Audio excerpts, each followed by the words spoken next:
And now let's go back to CBS News contributor General H.R. McMaster. General, can you hear us this time? I got you, Mugo. Perfect. Our apologies. It's live TV. Things happen.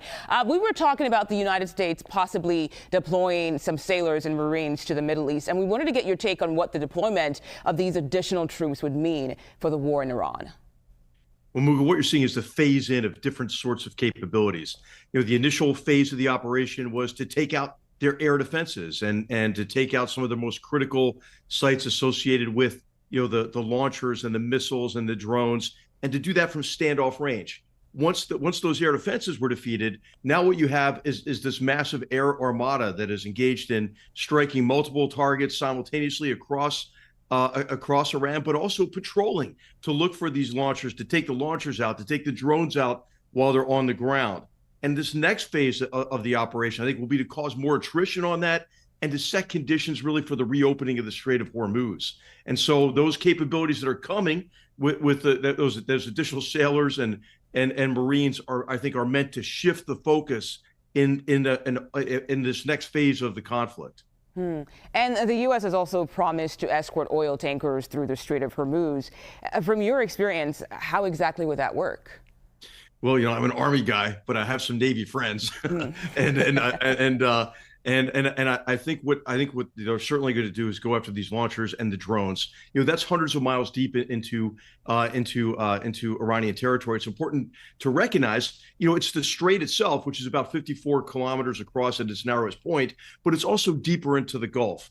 And you have to defend against a range of capabilities. Of course, the drones and the missiles, but also the RGC Navy, which is largely on the bottom of the Persian Gulf now, but also these mines that can actually be employed from any kind of boat. Some of them are really dumb mines, some are more advanced mines. And so you need a mine sweeping capability. You've heard some talk about some of those capabilities coming into the Gulf.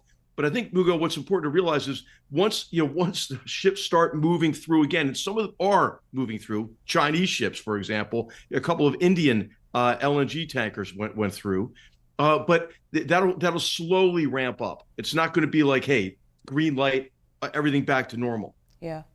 And General, the latest from President Trump is that NATO allies help police the strait. So he's asking for help from those NATO allies. I want to get your reaction to that. Is it possible that those allies will actually say yes to that request?